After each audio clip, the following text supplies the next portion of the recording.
Hello guys. Prelims 2024 को around 16 to 17 months बचे हैं और अब ये समय आ गया है कि आप सीरियसली जो भी बच्चा तैयारी करना चाहता है वो सीरियसली एक स्ट्रेटेजी एक प्लान बना के अच्छे से तैयारी स्टार्ट कर दे। तो आज मैं इस वीडियो में आपको एक ब्रॉड टाइम टेबल बताऊंगा जिसे आप फॉलो कर सकते हैं, जिससे कि आपका टाइम बाउंड मैनर में सिलेबस कंप्लीट हो सके और साथ ही आपके पास समय रहे मल्टीपल रिवीजन करने का। वो जानने के पहले कुछ चीजें जान लेते हैं। पहला, रिवीजन इज द की। आपने बहुत सारे लोगों से सुना होगा, बहुत सारे जो सिलेक्टेड बच्चे हैं वो बताते हैं that revision is the key. UPSC के सिलेबस का सबसे बड़ा बात यह है कि वो बहुत बड़ा होता है ना। सबसे बड़ी चीज ये है कि वो बहुत ही ब्रॉड है सिलेबस। हालांकि सिलेबस डिफाइंड है कि इतने से आएगा, बट वो बहुत ज्यादा है और उस ज्यादा सिलेबस को कंप्लीट करने में आपका बहुत ज्यादा समय निकल जाता है और आपके पास रिवीजन के लिए समय नहीं बचता। इसलिए एक टाइम टेबल का होना बहुत जरूरी है, जिससे कि और आपका टाइम टेबल इस तरीके का होना चाहिए जिससे आपके पास सफिशिएंट टाइम बचे रिवीजन के लिए। या तो आप वो टाइम टेबल आप खुद बना सकते हैं या फिर बहुत सारे लोग बताते हैं, जैसा कि मैं आज बताऊंगा, तो आप इससे फॉलो कर सकते हैं। दूसरी चीज आ जाती है आपके पास स्कोप फॉर चेंज।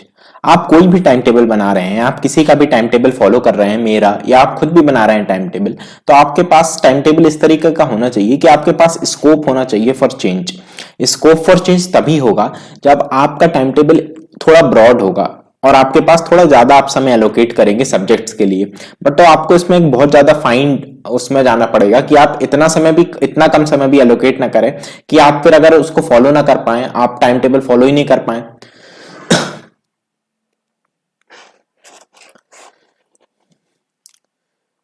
दूसरा पॉइंट ये आ जाता है कि टाइम टेबल रियलिस्टिक होना चाहिए। ये सबसे ज्यादा जरूरी चीज है, ठीक है। ये बहुत ज्यादा जरूरी चीज है। आपको बहुत सारे वीडियोस मिल जाएंगे यूट्यूब में जो बता देते हैं कि लक्ष्मीकांत के आप जो पूरा एक वीडियो बना देते हैं कि लक्ष्मीकांत कैसे पढ़ें और वो 12 घंटे में पूरी कर देते हैं लक्ष्मीकांत। या आपको बहुत सारे ऐसे वीडियोस मिल जाएंगे जिसमें लोग बताएंगे, बहुत सारे ऐसे बच्चे बता देते हैं कि आप एक हफ्ते में कैसे कंप्लीट करें, है ना, लक्ष्मीकांत एक हफ्ते में कैसे पढ़ें, या इकोनॉमिक्स या स्पेक्ट्रम।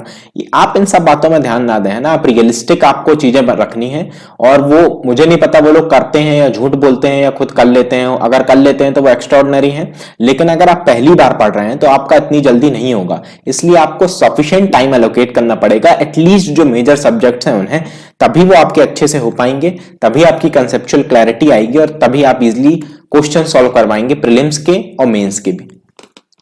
तो इन दो बातों को ध्यान में रखते हुए अब स्टार्ट करते हैं अपन। सबसे पहला महीना है दिसंबर, ठीक है। दिसंबर अभी चल रहा है, स्टार्ट हुआ है अभी दिसंबर। तो स्टार्ट करने के पहले दिसंबर में आपको कुछ बहुत ज्यादा जरूरी चीजें करनी है। वो है कि आपको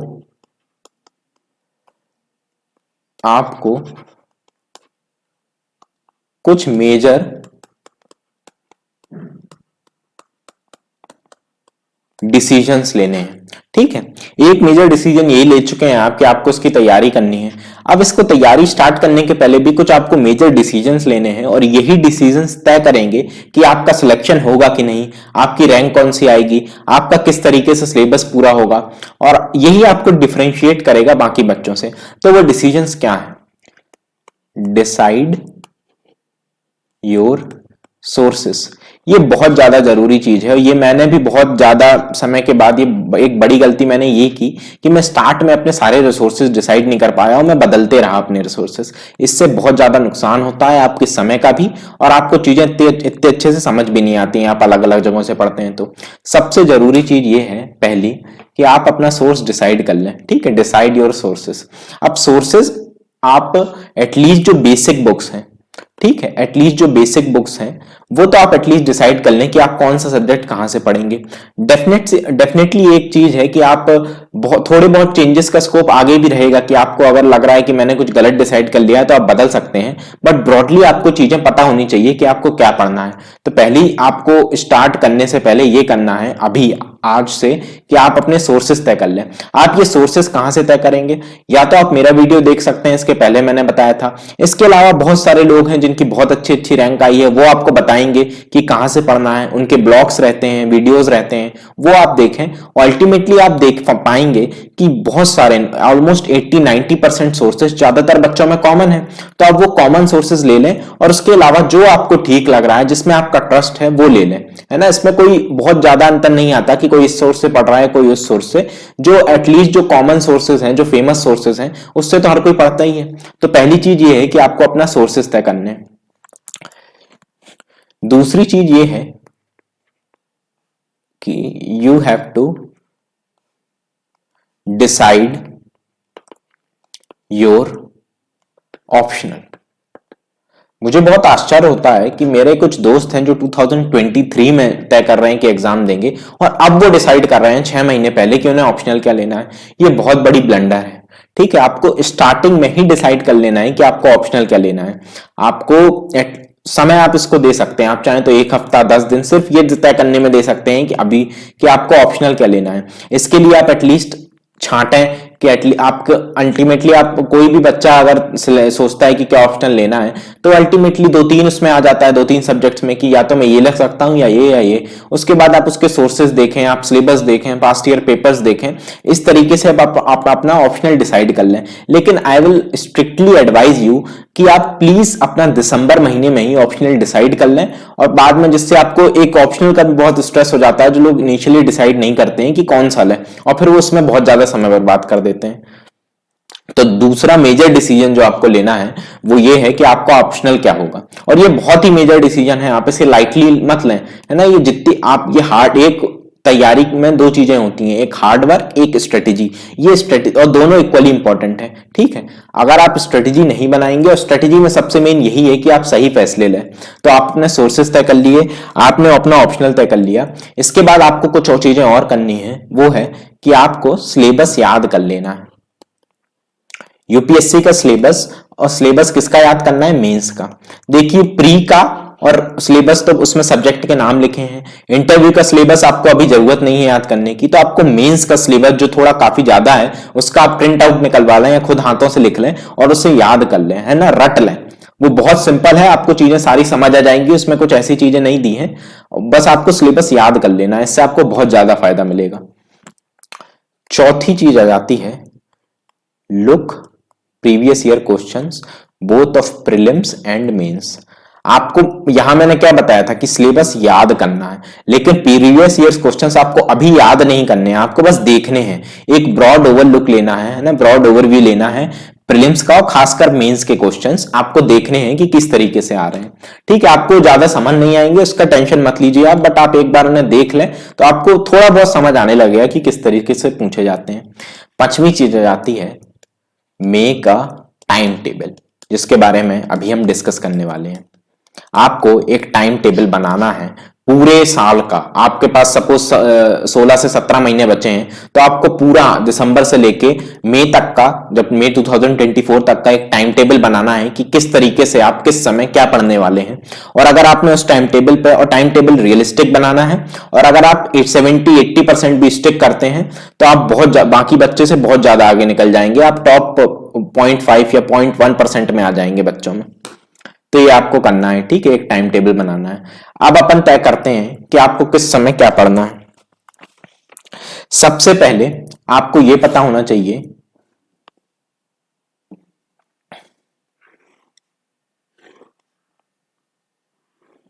कि क्या क्या होता है। एक होती है, आपको पढ़ना क्या क्या है, एक होती है बेसिक बुक्स। बेसिक बुक्स का एग्जांपल मैं सबका देते चलता हूं, जैसे है लक्ष्मीकांत, ठीक है, पॉलिटी के लिए जो सबको पता है। दूसरी चीज आ जाती है मेंस स्पेसिफिक थिंग बुक्स, ठीक है, या सोर्सेज जो भी कह लें आप। इसमें एग्जांपल के तौर पे देख सकते हैं अपन, जैसे कि है world history. World history prelims में नहीं आती, सिर्फ मेंस में आ जाती है।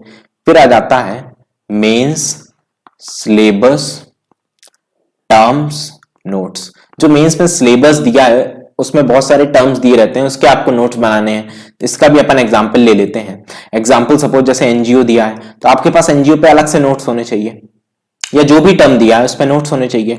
और चौथी चीज आ जाती है ऑप्शनल। ऑप्शनल की आपकी अपनी बुक्स होंगी, वो आपको फॉलो करनी है, जिसका भी जो ऑप्शनल है।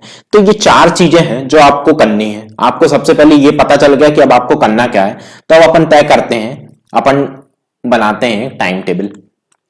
सबसे पहले अपन स्टार्ट करते हैं दिसंबर, जो अभी महीना पूरा बचा है, चल रहा है, ठीक है, दिसंबर महीना। दिसंबर महीने में हमेशा मैं बताता हूं, मैंने शायद पहले की भी एक वीडियो में बताया था जिसमें मैंने 6 महीने की स्ट्रेटजी बताई थी कि आप हमेशा बेसिक बुक से शुरू करें। और यहां भी मैं अपने बात पर स्टिक करूंगा कि आपको हमेशा बेसिक बुक से ही स्टार्ट करना है। अब बेसिक बुक कौन सी आपको दिसंबर में पढ़नी है? आइदर लक्ष्मीकांत और स्पेक्ट्रम या फिर इकोनॉमी। इकोनॉमी में आप क्या पढ़ सकते हैं? या तो आप मृणाल के पढ़ सकते हैं नोट्स। कुछ लोग कहते हैं वो बहुत बड़े हैं, आपको अगर बड़े लग रहे हैं, आप डर रहे हैं उससे, तो आप मत पढ़ें। आप श्रीनाम आईएएस के नोट्स थोड़े छोटे रहते हैं, वो पढ़ सकते हैं, ठीक है, या रमेश सिंह पढ़ सकते हैं। जो भी आपको एक पढ़ना है, कोई वो सोर्स पढ़ना है। तो दिसंबर महीने में आपको क्या करना है कि इन तीनों में कोई भी एक चीज, ठीक है, इन तीनों में कोई भी एक चीज से स्टार्ट कर देना है। और ये तीनों काफी बड़े टॉपिक हैं, इसलिए मैं तीनों को एक एक महीना एलोकेट करूंगा आपको। अगर आप अच्छे से लक्ष्मीकांत पढ़ेंगे या स्पेक्ट्रम या इकोनॉमी का कोई भी सोर्स पढ़ेंगे तो आपको 1 महीना लग जाएगा एक चीज पढ़ने में। तो आपको दिसंबर में इनमें से कोई एक चीज पढ़नी है, ठीक है। अब आप इसमें से कुछ भी एक से शुरू कर सकते हैं, जैसे आप चाहें तो लक्ष्मीकांत या स्पेक्ट्रम या इकोनॉमी में कोई भी एक चीज चुने और उसे महीने स्टार्ट कर दें, और आपको पूरे दिसंबर महीने में वो एक चीज कंप्लीट करनी है। अब एक बात और है जो मैं यहां बता दूं, वो ये है कि रिवीजन आपको करते चलना है। रिवीजन मेरी स्ट्रेटजी क्या रहती थी, और आप, ये बहुत ज्यादा जरूरी है कि आप 6 दिन पढ़ें, हफ्ते में 6 दिन पढ़ाई करें और 1 दिन रिवीजन करें, ठीक है। जो भी आपने 6 दिन पढ़ा है वो 1 दिन रिवाइज करें, इससे बहुत ज्यादा फायदा होता है। इससे जो भी चीजें होती हैं वो आपको काफी अच्छे से याद हो जाती हैं। बहुत लोगों की कंप्लेन रहती है कि हमें कुछ याद ही नहीं हो रहा, खासकर जब पहली बार आप पढ़ेंगे तो याद ही नहीं होंगी चीजें। तो आप अगर 6 दिन पढ़ने के बाद 1 दिन रिवाइज करते हैं, और क्योंकि वो आपने अभी अभी पढ़ा है ना, अभी कुछ दिन उसी समय पढ़ा है, तो आपको 1 दिन सफिशियंट होगा वो चीजें जल्दी से रिवाइज करने में। या फिर आप 1 से 2 दिन भी दे सकते हैं अगर आप नहीं कर पा रहे। आप 6 दिन पढ़ें, फिर 1-2 दिन रिवाइज करें, और इसी तरह आपको पूरे साल करना है। ये मैं अभी बता देता हूं, ये हमेशा के लिए है, ठीक है, रिवीजन वाला। तो दिसंबर महीने में आपने कोई भी एक बुक से स्टार्ट कर दिया। अब आता है जनवरी 2023, ठीक है, जनवरी आ गई। जनवरी में आपको क्या करना है? लक्ष्मीकांत, स्पेक्ट्रम या फिर इकोनॉमिक्स का जो भी सोर्स पढ़ रहे हैं, फिर आपको दूसरा कर लेना है। ये 3 है, इसमें दूसरा कर लेना है। इसके बाद फेब में आपको लक्ष्मीकांत, स्पेक्ट्रम या इकोनॉमिक्स में तीसरा कर लेना है। आपकी ये 3 बहुत ही ज्यादा मेजर चीजें हैं ना, पॉलिटी, मॉडर्न हिस्ट्री और इकोनॉमिक्स। अगर ये तीनों आपकी स्टार्ट के 3 महीने में ही पूरी हो गई तो आप देखेंगे कि आपका कॉन्फिडेंस बहुत ज्यादा बूस्ट हो चुका है। और कॉन्फिडेंस बूस्ट से भी ज्यादा आप ये रियलाइज करेंगे कि एटलीस्ट 25 क्वेश्चंस ऑफ प्रीलिम्स ये आपके गारंटीड हो चुके हैं, ठीक है, गारंटीड आपके सही होने वाले हैं। यानी कि आपके 50 नंबर आ चुके हैं प्रीलिम्स में, अगर आपने इतना अच्छे से पढ़ लिया। इसीलिए मैंने इनको ज्यादा समय भी दिया, 1-1 महीना कंप्लीट दिया। बहुत सारे आपको लोग बताएंगे कि 10 दिन में, कि आप 15 दिन या 20 दिन या 1 हफ्ते में कैसे पढ़ लेंगे, ये कम समय में कैसे पढ़ें। आपको कम समय इन चीजों को नहीं देना है एटलीस्ट, है ना। लक्ष्मीकांत, स्पेक्ट्रम और इकोनॉमी, ठीक है, इन चीजों को आपको 1-1 महीना ये डिमांड करती हैं। 1-1 महीना आप देंगे, हर हफ्ते में अंत में रिवीजन करेंगे, और 3 महीने में अगर आपने ये तीनों पूरी कर ली तो आपका एक बहुत ही मेजर चंक पूरा हो चुका है। और अभी आपको न्यूज़पेपर भी नहीं पढ़ना है। बहुत सारे लोग कहते हैं स्टार्टिंग से पढ़िए, मेरा मानना यह है कि अभी आप ना पढ़ें शुरू के 3 महीने। अब आता है मार्च, और मार्च में आपको न्यूज़पेपर स्टार्ट कर देना है। न्यूज़पेपर स्टार्ट, और न्यूज़पेपर भी आपको मेंस के हिसाब से पढ़ना है, प्रीलिम्स में के हिसाब से नहीं पढ़ना, मेंस के हिसाब से पढ़ना है। न्यूज़पेपर आप कौन सा पढ़ सकते हैं? या तो इंडियन एक्सप्रेस या फिर द हिंदू। मैं द हिंदू पढ़ता था, आप कोई भी इनमें से एक कोई न्यूज़पेपर पढ़ना है। इनिशियली आप 1.5 घंटे दे सकते हैं। 1.5 घंटे, कुछ लोगों को ज्यादा समय लगता है, बट 1.5, अगर आपको ज्यादा लग रहा है तो आप एक काम कर सकते हैं कि बहुत सारे कोचिंग है जो जिन कोचिंगों का चैनल है टेलीग्राम में, जो ये डालते हैं कि 7-8 टॉपिक क्या इंपॉर्टेंट है, इंडियन एक्सप्रेस के और हिंदू के भी। आप जो भी न्यूज़पेपर पढ़ रहे हैं आप उसका देख लें कि कौन से टॉपिक आज के पेपर में इंपॉर्टेंट है, 7-8, तो आपको खुद से नहीं छांटना पड़ेगा और इजिली फिर आपका 1.5 घंटे में हो जाएगा। और धीरे धीरे 2-3 महीने में आपको टाइम रिड्यूस करके 1 घंटे ले आना है, और 1 घंटे I think more than sufficient होता है न्यूज़पेपर पढ़ने के लिए। आप चाहे तो नोट्स बना सकते हैं मेंस स्पेसिफिक आर्टिकल से, मेंस स्पेसिफिक नोट्स बना सकते हैं, नहीं भी बनाएंगे तो चल जाएगा। तो मार्च में अभी आपने शुरू में नोट्स नहीं पढ़ने हैं 3 महीने, मार्च में आपको न्यूज़पेपर नहीं पढ़ना है, मार्च से आपको न्यूज़पेपर पढ़ना स्टार्ट कर देना है, ठीक है। और ऐसा मैंने क्यों कहा, इसका मेन वजह यह है कि आपका अब लगभग 1 साल बचा है प्रीलिम्स 2024 के प्रीलिम्स के लिए, और साथ में आपने अगर पॉलिटी और इकोनॉमी पढ़ ली तो आपको न्यूज़पेपर बहुत अच्छे से समझ आने लगेगा, क्योंकि ज्यादातर चीजें उसी से रहती हैं। तो एक तो न्यूज़पेपर आपको स्टार्ट कर देना है डेली। इसके अलावा मार्च में आपको ancient plus medieval, ancient plus medieval मैंने ओल्ड एनसीईआरटी से पढ़ी थी दोनों, 15 डेज अगर आप देंगे तो ये मोर देन सफिशिएंट होगा, ये करना है, ये मोर देन सफिशिएंट है। 15 डेज भी थोड़े ज्यादा ही हैं, अगर आप रोज अराउंड 8 आवर्स पढ़ रहे हैं तो कम ही में हो जाएगा, 10 दिन में ही हो जाता है।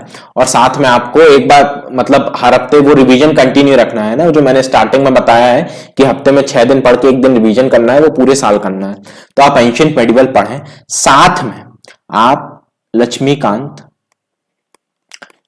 स्पेक्ट्रम और इकोनॉमिक्स, इनमें से जो भी आपने पहले पढ़ा था उसका रिवीजन करना शुरू कर दें। उसका रिवीजन आपको इस महीने करना है, और ये आपको ज्यादा नहीं है, बहुत है ना। अगर आपने 1-1 महीने में पूरा किए हैं लक्ष्मीकांत, स्पेक्ट्रम और इकोनॉमिक्स, तो और आपने साथ में रिवीजन भी किया था हर हफ्ते, तो आपकी वो काफी अच्छे से तैयारी हो जाएगी और आपको इतना ज्यादा समय नहीं देना पड़ेगा रिवीजन करने के लिए। तो आप डेली 1-2 घंटा, 2 घंटे भी अगर आप डेली रिवीजन में इनके देंगे तो आपका 1 महीने के अंदर लगभग पूरा रिवीजन हो जाएगा एक सब्जेक्ट का, ठीक है, इनमें से कोई भी एक जो आपने पहले पढ़ा था। तो अब अपन पहुंच गए थे मार्च में, और मार्च में अपन ने न्यूज़पेपर स्टार्ट कर दिया, साथ में एंशिएंट और मेडिवल कंप्लीट किया, और साथ में डेली अपन ने इनमें से जो भी अपन ने सबसे पहले पढ़ा था उसका रिवीजन कर लिया। अब आते हैं अप्रैल में। अप्रैल में आपको पढ़ना है आर्ट एंड कल्चर। न्यूज़पेपर आपको कंटिन्यू रखना है पूरे साल, ठीक है, मैं दोबारा वो नहीं बताऊंगा। न्यूज़पेपर और जो आप वीकली रिवीजन कर रहे थे वो कंटिन्यू रखना है पूरे साल।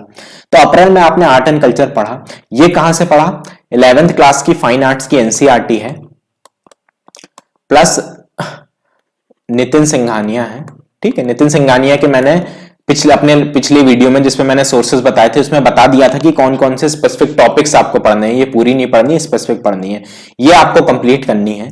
साथ में लक्ष्मीकांत, स्पेक्ट्रम या इकोनॉमिक्स, जो भी आपने सेकंड पढ़ा था, है ना, जो भी आपने दूसरे नंबर पे पढ़ा था उसका आपको रिवीजन कर लेना है। साथ में रोज ये रेगुलर करना है 2-2 घंटे, तो अब तभी आपका 1 महीने में पूरा हो पाएगा। और साथ में आर्ट एंड कल्चर पूरी कर लेनी है। इसके बाद अपन आते हैं अप्रैल के बाद मई में।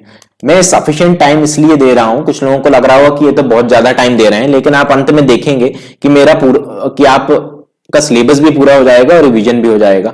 और इतना टाइम मेरे हिसाब से लगता है, अगर आप प्रैक्टिकली, तो फिर आप जो बताते हैं कि 5-10 दिन में कर लें या 15 दिन में कर लें, वो मुझे थोड़ा इम्प्रैक्टिकल लगता है। तो मैं यहाँ प्रैक्टिकल और एवरेज, क्योंकि मैं खुद भी एवरेज स्टूडेंट हूं, मैं उसी के हिसाब से बताऊंगा कि आप कोई भी एवरेज इंसान इतना कर पाए। तो मई के महीने में आप क्या करेंगे, ज्योग्राफी कंप्लीट कर लेंगे। ज्योग्राफी कहां से करनी है, 11th प्लस 12th की एनसीईआरटी। इसके अलावा जो भी नेचुरल रिसोर्स एक टॉपिक दिया है मेंस के सिलेबस में, वो आपको करना है पीएमएफ-आईएएस से। इसके अलावा जो लोकेशन ऑफ इंडस्ट्रीज दी है, ये मैं ब्रॉडली बता रहा हूं क्योंकि इसके पहले मेरा एक वीडियो है जिसमें मैंने डिटेल में बताया मैंने क्या सोर्सेस फॉलो किए थे, फिर भी मैं यहां भी जल्दी जल्दी बता दे रहा हूं।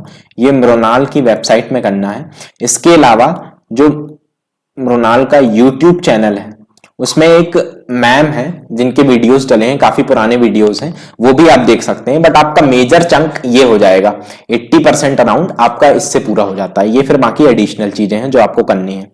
ये करना है। इसके अलावा लक्ष्मीकांत, स्पेक्ट्रम या फिर इकोनॉमिक, जो भी आपने 3rd नंबर में पढ़ा था उसका रिवीजन कर लेना है डेली। तो अब तक आपका क्या हो चुका है, आपने देखा होगा अपन ने स्टार्ट किया था दिसंबर में। दिसंबर में आपने देखा था लक्ष्मीकांत, स्पेक्ट्रम या इकोनॉमिक्स में कोई आपने एक पढ़ा, जनवरी में दूसरा पढ़ा और फरवरी में तीसरा पढ़ा। आपके 3 मेजर सब्जेक्ट अगले 3 महीने में पूरे हो गए। उसके बाद मार्च, अप्रैल और मई का अपन देख लिया। मार्च में अपन ने एंशिएंट और मिडिवल पढ़ी, अप्रैल में अपन ने आर्ट एंड कल्चर और मई में अपन ने ज्योग्राफी पढ़ी। साथ ही इन 3 महीनों में अपन ने जो पहले 3 सब्जेक्ट पढ़े थे उनका एक एक महीने में अपन ने रिवीजन भी कर लिया। एक एक महीना समय भी ज्यादा है तो आपको ज्यादा बर्डन भी नहीं पड़ेगा। तो अब तक आपका क्या हो चुका है, अगर अपन देखें तो अब तक आपके, अब अपन जून का बस और देख लें फिर देखते हैं जून। अब मई के बाद अपन आते हैं जून में। जून में आपको इन्वायरमेंट पढ़ना है plus science and tech. Science and tech बहुत कम पढ़ना है। साइंस एंड टेक बस मैं एडवाइस करूंगा कि last 4 chapter of 12th bio NCERT, बस बायोलॉजी की जो 12th क्लास की एनसीईआरटी है उसके आखिरी 4 चैप्टर, और ये मैंने पढ़ा था शंकर आईएएस से, अच्छी बुक है, आप कर सकते हैं। इसके अलावा आपको इस महीने भी, हर महीने आप रिवीजन भी कर रहे हैं, तो इस महीने आपको क्या रिवीजन करना है, इस महीने आपको एंशिएंट प्लस मेडिवल रिवाइज कर लेनी है। ठीक है, एंशिएंट प्लस मेडिवल आपको हर दिन रिवीजन करना है, तो आप 2-2 घंटे तो आप इस महीने रिवीजन कर लेंगे। तो अब तक अपन ने क्या पढ़ा, अब तक आपने सारी बेसिक बुक, जो सारे मेन सोर्सेस थे हर सब्जेक्ट की बेसिक बुक आपने पूरी कंप्लीट कर ली है। और आपने रिवीजन किस किस चीज का कर लिया है, लक्ष्मीकांत का, स्पेक्ट्रम का, इकोनॉमिक्स का और एंशिएंट और मेडिवल का। अब रिवीजन किस चीज का बच गया वो अपन करेंगे जुलाई में। जुलाई में क्या क्या बच गया, एक तो बच गया environment plus science and tech plus art and culture. इस महीने आपको सिर्फ इन 3 चीजों का रिवीजन करना है। और अगर आपका कुछ बैकलॉग है, plus backlog in the sense revision का बैकलॉग अगर आपका है, अगर आप कुछ रिवाइज नहीं कर पाए इनके अलावा भी, तो वो चीजें आपको इस महीने पूरी रिवाइज कर लेनी है। तो अब तक जुलाई के महीने तक, यानी कि इनिशियल के 7 महीनों में जुलाई तक अपन क्या क्या कर चुके हैं, अपन सारी बेसिक बुक्स को अपनी कंप्लीट हो गई हैं विथ 1 रिवीजन। आपकी सारी बेसिक बुक कंप्लीट हो चुकी हैं विथ 1 रिवीजन, और आपने साथ में भी रिवाइज किया था। बेसिकली यहां मुझे लिखना चाहिए 2 रिवीजन। ऐसा क्यों, क्योंकि आप हर हफ्ते के एंड में 6 दिन पढ़ने के बाद 1 दिन क्विक रिवीजन को दे रहे थे। अगर उसे भी जोड़ लें आप, जो जल्दी रिवाइज कर रहे हैं, तो आपके 2 रिवीजन हो चुके हैं। अगर आप नहीं भी उसे जोड़ेंगे तो आपका 1 रिवीजन हो चुका है। और पढ़ने के इनिशियल 7 महीनों में लगभग आपको, और इससे आप इस रिवीजन से फायदा क्या होगा, आप साथ साथ में करते जाएंगे तो आपको याद रहेंगी बहुत सारी चीजें। बहुत लोगों की ये कंप्लेंट होती है कि भूल जाते हैं, लेकिन आप रिवाइज करेंगे तो आपको मेजर चीजें 60-70% चीजें याद रहेंगी, जो कि सफिशिएंट है इतने समय में। उसके बाद अपन आ चुके हैं जुलाई के बाद अगस्त, सितंबर, अक्टूबर, ये 3 महीने आपको ऑप्शनल को देने हैं। ठीक है, 3 महीने में ज्यादातर ऑप्शनल 3 महीने अगर आप कंप्लीट दे रहे हैं तो ऑप्शनल आपका ज्यादातर ऑप्शंस पूरे हो जाते हैं। ठीक है, मोस्ट ऑफ द ऑप्शनल। इसके बाद नवंबर में आपने जो भी ऑप्शनल था आपका, उसको ऑप्शनल का रिवीजन करना है। ठीक है, अगर आपने अच्छे से पढ़ा है तो 1 महीना सफिशिएंट होता है, खासकर मेजर चीजों का रिवीजन करने के लिए, बिकॉज आपने अभी पढ़ा है तो रिवीजन भी जल्दी होता है। तो आपको 4 महीने आपको कंप्लीटली ऑप्शनल को देने हैं, और नॉर्मल ऑप्शनल कंप्लीट हो जाते हैं। हो सकता है किसी का बड़ा हो जैसे मैथमेटिक्स या तो वो फिर 4 महीने उसको दे सकता है। ठीक है, पूरा एक बार कंप्लीट करने में। इसके बाद अपन आते हैं, तो अब तक आपकी सारी चीजें पूरी हो चुकी हैं, सारी बेसिक बुक्स और सारा ऑप्शनल, जो कि मोर देन सफिशिएंट है प्रीलिम्स के पहले। लेकिन आपके पास समय ज्यादा है तो आप कुछ चीजें और करेंगे। वो क्या है, दिसंबर और जनवरी, ये 2 महीने में आपको कुछ चीजें करनी है। आपकी क्या क्या चीजें बच गई हैं, अपन ने स्टार्टिंग में डिस्कस की थी, बेसिक बुक्स, ऑप्शनल, इसके अलावा मेंस की चीजें की थी। मेंस, स्पेसिफिक जो है, मेंस स्पेसिफिक का क्या मतलब है, जैसे जीएस 1 में वर्ल्ड हिस्ट्री है, पोस्ट इंडिपेंडेंस है, सोसाइटी है, ठीक है, ये बहुत छोटे छोटे टॉपिक हैं, इनिशियली बड़े रखते हैं, बट अगर आप अच्छा सोर्स फॉलो कर रहे हैं, जैसे इसमें मैंने बताया था टॉपर्स नोट फॉलो करना है अपने लास्ट वीडियो में, और भी मैंने बताए थे सोर्स, अगर आप फॉलो कर रहे हैं तो ये मुश्किल से 4-5 दिन में सारी चीजें पूरी हो जाती हैं। इसी तरह जीएस 2 के हैं, जीएस 3 के हैं, जैसे जीएस 4 पूरा वो है ना मेंस स्पेसिफिक, या जीएस 4 या एथिक्स, फिर ऐसे पूरा है। तो आपको जो भी मेंस स्पेसिफिक चीजें हैं वो आपको दिसंबर और जनवरी में कोशिश करनी है कि आप पूरी कर लें। अगर आप अराउंड 70-80% भी पूरा कर पाते हैं तो ये मोर देन सफिशिएंट है ना। अगर आप 70-80% छोड़िए 70% भी पूरा कर पा रहे हैं ये मेंस स्पेसिफिक, तो आपने बहुत कर लिया है। बहुत ही रेयर कोई बच्चा होगा जो इससे ज्यादा करता है, और आपकी जो गिनी चुनी चीजें छूटी हैं वो प्रीलिम्स के बाद हो जाएंगी, जो प्रीलिम्स और मेंस की, जैसे कि मेरा ऐसे मैंने बिल्कुल नहीं लिखा था, जीएस 4 भी मेरा अच्छे से नहीं था, तो इसमें इतना ज्यादा समय नहीं लगता। ऐसे ही तो आप है ना, ऐसे में तो बस आंसर राइटिंग होती है, तो ये प्रीलिम्स और मेंस के बीच में हो जाता है। एथिक्स अगर आपने एक बार भी पढ़ी है, एक बार पढ़ने में एक हफ्ते से ज्यादा नहीं लगता कोई भी बुक, अगर आपने एक बार भी पढ़ ली है तो आपके पास बेसिक चीजें क्लियर हो गई हैं, उसके बाद आप प्रीलिम्स के बाद भी कर सकते हैं। बट फिर भी कोशिश करें कि आप 70% चीजें कर लें, जैसे आप एथिक्स पूरी कर लें और जो स्पेसिफिक टॉपिक्स दिए हैं ये पूरे कर लें दिसंबर और जनवरी में, ठीक है। अब आपके पास एक महीना बच जाता है, फेब्रुअरी, फेब आपका बच गया। फेब में दो चीजें की जा सकती हैं, या तो ऑप्शनल का रिवीजन, या फिर जो आपकी मेंस स्पेसिफिक चीजें हैं, मेंस स्पेसिफिक चीजें हैं वही, या फिर आप इसके नोट्स भी बना सकते हैं, जो मैंने टर्म्स बताए थे ना कि टर्म्स के नोट्स बनाने हैं। यहां आपकी एक और चीज है कि आपको यहाँ है ना, ऐसे के अलावा मेंस स्पेसिफिक में जो सिलेबस में टर्म्स दिए हैं उसके नोट्स भी बनाने हैं, है ना। वो बहुत जल्दी बनते हैं, ज्यादा समय नहीं लगता। अगर आपने बेसिक बुक्स पढ़ी हैं, आप रेगुलर न्यूज़पेपर पढ़ रहे हैं, तो बहुत कम समय लगेगा इनको बनाने में।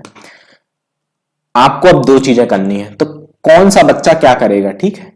आप ऑप्शनल को रिवाइज करेंगे या मेंस स्पेसिफिक पढ़ेंगे। जिनका ऑप्शनल बहुत बड़ा था, जिन्होंने उन 4 महीनों में जो अपन ने ऑप्शनल के लिए दिए थे, एक बार बस पढ़ा है ऑप्शनल और रिवीजन नहीं किया है, वो ऑप्शनल को देंगे समय। और जिन्होंने ऑप्शनल एक बार ऑलरेडी रिवाइज कर लिया है, वो मेंस स्पेसिफिक चीजें कंप्लीट करेंगे और नोट्स बनाएंगे, जिससे आपकी ज्यादा से ज्यादा चीजें कंप्लीट हो जाएं। लेकिन अगर आपने ऑप्शनल रिवाइज नहीं किया है तो इसको प्रायोरिटी देनी है, ठीक है, ऑप्शनल रिवीजन को, अगर आपने एक भी बार रिवाइज नहीं किया है। बिकॉज ये चीजें जल्दी हो जाती हैं, मेंस स्पेसिफिक या मेंस के जो टर्म्स के नोट्स हैं काफी जल्दी बनते हैं, लेकिन ऑप्शनल के रिवीजन में, ऑप्शनल पढ़ने में काफी टाइम लगता है। तो ये फेब तक आ गए। अब आपका पूरा साल पूरा हो चुका है। मार्च, अप्रैल और मई, ये जो 3 महीने हैं, मई के एंड में जहां तक पेपर होता है, इसमें आपको प्रीलिम्स स्पेसिफिक तैयारी करनी है। अब प्रीलिम्स स्पेसिफिक तैयारी आपको 3 महीने पहले स्टार्ट कर देनी है। सपोज 25 मई को पेपर है, तो आपको 25 फरवरी से मेंस नहीं प्रीलिम्स स्पेसिफिक, अगर 25 मई को सपोज पेपर है 2024 में, तो आपको 25 फरवरी से स्टार्ट कर देनी है प्रीलिम्स स्पेसिफिक, 3 महीने पहले शुरू कर देना है। प्रीलिम्स स्पेसिफिक तैयारी में क्या क्या आ जाता है, एक सेकेंड। प्रीलिम्स स्पेसिफिक में आपको स्टार्ट किस चीज से करना है, हमेशा आपको स्टार्ट करना है PYQ से, है ना। ये कम लोग बताते हैं, बट हमेशा आपको स्टार्ट करना है PYQ से। आपके पास 3 महीने बचे हैं, आप पिछले 10 साल के पेपर देखें, उठा लें, आपने सारी बेसिक बुक पढ़ी है, ऑलरेडी रिवाइज की हैं, आपने और भी मेंस की चीजें पढ़ी हैं, तो आपके पास बहुत आइडिया है। अब आपको जो PYQs हैं वो बहुत अच्छे से समझ आएंगे। तो आपको PYQ उठाने हैं और देखने हैं कि किस सेक्टर्स, किस एरिया से ज्यादा क्वेश्चन आ रहे हैं, और कुछ क्वेश्चन रिपीट होते हैं, तो आपको उसके अच्छे से एनालाइज करना है पिछले 10 साल की PYQ। दूसरी चीज आपको फोकस करनी है जो वही बेसिक बुक्स जो आपने पढ़ी थी, अब आपने काफी पहले पढ़ी थी, तो आपको इनको रिवीजन देना है, ठीक है, इनकी रिवीजन देना है। और आपका इसके बाद आपको आना है तीसरी चीज, और वो है PT 365 आपको पढ़नी है, ठीक है, PT 365। चौथी चीज आपको CSET की तैयारी करनी है। CSET में आप पिछले 1-2 साल, पिछले 3-4 साल के पेपर देके देखें, अगर आपके अच्छे 100+, 90, 100 ऐसे नंबर आ रहे हैं, तो आप एश्योर हो सकते हैं कि आप क्लियर कर लेंगे, बट अगर आपके नंबर कम आ रहे हैं, बिलो 90 से आ रहे हैं, तो आपको फिर उसकी कुछ स्पेसिफिक तैयारी करनी पड़ेगी। और पांचवी चीज आती है मॉक टेस्ट। इतनी चीजें होती हैं प्रीलिम्स में। तो अब आपको इसमें किस तरीके से करना है, आपके पास समय है 90 डेज का, है ना, 90 दिन का टाइम है आपके पास। तो आपको PYQs एनालाइज करने के बाद अपनी जो बेसिक बुक्स हैं और जो PT 365 है वो एट 45 डेज में, इनिशियल के 45 डेज में पूरी कर लेनी है। ठीक है, बेसिक बुक को अब आप ऑलरेडी पढ़ भी चुके हैं, रिवाइज भी कर चुके हैं। सिमिलरली PT 365 पढ़ने में इतना समय नहीं लगता। अगर आपने अच्छे से पढ़ी तो अराउंड 10 डेज में ही की जा सकती है सारी PT 365 अच्छे से। तो आपको 45 डेज में इनिशियल के ये दोनों चीजें पढ़ भी लेनी है और रिवाइज भी कर लेनी है। इसके बाद आपको सी सेट देखना है कि सी सेट में मेरे आ रहे हैं कि नहीं। अगर नहीं कम नंबर आ रहे हैं, बिलो 90 आ रहे हैं पास्ट ईयर पेपर्स में, तो आपको इसके लिए अलग से कुछ पढ़ना है ना। आप डेली 1 घंटे दे सकते हैं। और इसके बाद एटलीस्ट आपको, वैसे तो जो 3 महीना जब आपके प्रीलिम्स स्पेसिफिक तैयारी शुरू करते हैं तभी से पेपर लगाने हैं, बट अगर आप नहीं भी लगा रहे हैं मॉक टेस्ट, आपको लग रहा है कि मैं समय नहीं दे पा रहा हूं इतना, तो जब लास्ट 45 डेज बचे तो आपको मॉक टेस्ट लगाना शुरू कर देना है। बिकॉज मॉक टेस्ट से क्वेश्चन रिपीट नहीं होते, पैटर्न भी अलग रहता है, बट आपकी प्रैक्टिस बहुत अच्छी हो जाती है। तो लास्ट 45 डेज में हर 2-3 दिन में लगाएं। और लगभग अगर आप 15 फुल लेंथ टेस्ट, और आपको फुल लेंथ लगाने हैं इस समय, ठीक है, 15 फुल लेंथ टेस्ट किसी भी कोचिंग के, विजन के या इनसाइट्स के या फोरम या बाजीराम, किसी भी कोचिंग के आप 15 फुल लेंथ टेस्ट लगाएंगे तो आपकी अच्छी प्रैक्टिस हो जाएगी, जिससे आप एग्जाम एनवायरनमेंट में पैनिक नहीं करेंगे। ठीक है, तो लास्ट 45 डेज में एक तो आपको टेस्ट देना शुरू कर देना है, और लास्ट 45 डेज में आप इसे 2 उसमें डिवाइड कर सकते हैं। ठीक है, इनिशियल के 30 डेज और फिर 15 डेज बिफोर एग्जाम। इसमें आपको एक रिवीजन कर लेना है, बेसिक बुक्स और PT 365 दोनों का। इसमें आपको फिर फाइनल रिवीजन करना है। ये मैं बता रहा हूं जो नॉर्मल बच्चे ज्यादातर लोग करते हैं। अगर आप किसी भी अच्छे मतलब किसी भी टॉपर, मैंने कई टॉपर्स के देखे हैं इंटरव्यू, वो भी यही बताते हैं कि इस तरीके से करना है। बट कुछ लोग होते हैं जो ज्यादा मतलब बहुत जल्दी रिवाइज करते हैं और वो फिर मल्टीपल रिवीजन करने में विश्वास रखते हैं। तो उस केस में आप लास्ट 45 डेज को फिर डिवाइड कर सकते हैं अपने हिसाब से, है ना, कि आप 10 दिन, फिर 10 दिन, फिर 10 दिन, फिर 10 दिन और अंत में 5 दिन, इस तरीके से रिवीजन करेंगे। बट जो नॉर्मल ज्यादातर लोगों को थोड़ा टाइम लगता है, तो आप इनिशियल 30 डेज में एक रिवीजन करें अच्छे से, और फिर फाइनल रिवीजन आप आखिरी के 15 दिन में कर सकते हैं। इस तरीके से अगर आप तैयारी करेंगे तो आप के मल्टीपल रिवीजन्स हो चुके होंगे प्रीलिम्स के पहले। एक रिवीजन आपका हो गया था जब आप पढ़ रहे थे उसी साथ जो आप वीकली कर रहे थे, उसके बाद अपन ने साथ साथ में एक रिवीजन किया था, तो 2 रिवीजन पहले हो गए, और 3 रिवीजन अपन ने अभी किए, एक इनिशियल के 45 डेज में और 2 फिर बाद के 45 डेज में। तो टोटल आप 5 बार 5 टाइम्स आपकी जो बेसिक बुक्स हैं वो रिवाइज हो चुकी होंगी before prelims, which is I think more than sufficient. अगर आप इतनी बार रिवाइज कर रहे हैं तो आपको चीजें बनने लगी। तो इसके अलावा एक चीज अंत में और बच जाती है जिसमें बहुत लोगों को डाउट रहता है, बहुत ज्यादा लोग स्ट्रेस में भी आ जाते हैं, वो है आंसर राइटिंग। आपको आंसर राइटिंग कब करनी है इन पूरे में? आई विल एडवाइस कि आप जो लास्ट है ना, जब आपका ऑप्शन आफ्टर ऑप्शनल, आपका ऑप्शनल कब पूरा हो गया था ना, आई थिंक नवंबर में हो गया था, है ना, आपका ऑप्शनल नवंबर में कंप्लीट हो गया था। तो आप दिसंबर, जनवरी एंड फरवरी, ये 3 महीने आप आंसर राइटिंग कर सकते हैं डेली। अगर आप 2 क्वेश्चन लिखेंगे, 2 क्वेश्चन, तो आपके 3 महीने में कितने हो जाएंगे? 180 क्वेश्चंस हो जाएंगे। 180 क्वेश्चंस, इसमें आप डिवाइड कर सकते हैं कि आप सपोज 90 क्वेश्चन जीएस के लिखना चाहते हैं और 90 अपने ऑप्शनल के, तो आपके अगर 180 क्वेश्चंस हो गए तो इससे क्या होगा, इससे आपको फायदा क्या होगा? पहली चीज, it will decrease your stress. आपको स्ट्रेस कम हो जाएगा प्रीलिम्स और मेंस के बीच में, and it will boost your confidence. आपका कॉन्फिडेंस बहुत ज्यादा बढ़ जाएगा। दूसरी चीज जो सबसे ज्यादा जरूरी चीज होगी, ये तो एक मेंटल चीज हो गई, और दूसरी मेंटली आपको सेटिस्फेक्शन मिल रहा है, और दूसरी जरूरी चीज ये है कि आपको पता चल जाएगा how to write in the sense, आपको ये पता चल जाएगा जो भी इंसान 180 क्वेश्चंस लिख रहा है उसे बहुत क्लियर हो जाएगा कि इंट्रोडक्शन कैसे लिखते हैं, उसे ये पता चल जाएगा कि कंक्लूजन कैसे लिखना है, किस तरीके से क्वेश्चन को अप्रोच करना है, कैसे सब डिवाइड करना है वेरियस पार्ट्स में। तो ये आप अंत के महीनों में दिसंबर, जनवरी एंड फरवरी में आप कर सकते हैं। अगर आप 3 महीनों में करेंगे, इनिशियली मैं रिकमेंड नहीं करूंगा क्योंकि मैंने भी नहीं की और उसका फायदा नहीं होता। आप एक बार सारी चीजें पढ़ लें तो आपको ये भी स्ट्रेस नहीं रहता कि मैं आंसर राइटिंग में समय तो बर्बाद नहीं कर रहा या फिर मुझे कुछ चीजें बन नहीं रही हैं। आपने सब कुछ एक बार पढ़ा होगा तो आपको ज्यादातर चीजें बनने लगती हैं। तो ये था आंसर राइटिंग। तो ये सारा मैंने पूरे 1 साल का प्लान बता दिया। 1 साल का क्या मतलब 16-17 महीने जितने भी आपके पास समय बचा है उसका पूरा प्लान बता दिया प्रीलिम्स 2024 के लिए, जिसमें आपने देखा कि आप मल्टीपल टाइम्स रिवाइज कर चुके होंगे अपना बेसिक बुक्स, पीटी 365 आप रिवाइज कर चुके होंगे, आपकी मेंस की ज्यादातर चीजें इंक्लूडिंग ऑप्शनल पूरी हो चुकी होंगी। अगर आप ये टाइम टेबल फॉलो करते हैं या इसे एज ए फ्रेमवर्क यूज करके अपना टाइम टेबल बनाते हैं, सबसे अच्छा यही है कि आप एक अपना टाइम टेबल बनाएं। बट अगर किसी को दिक्कत आ रही है ज्यादा तो आप इसे भी फॉलो कर सकते हैं। आप इसे फॉलो करते हैं तो आई कैन अश्योर यू कि आपका syllabus easily time bound manner में कंप्लीट हो जाएगा।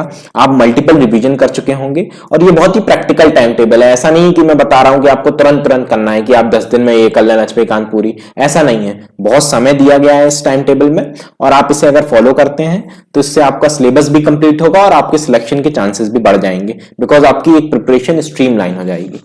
So thank you all for watching.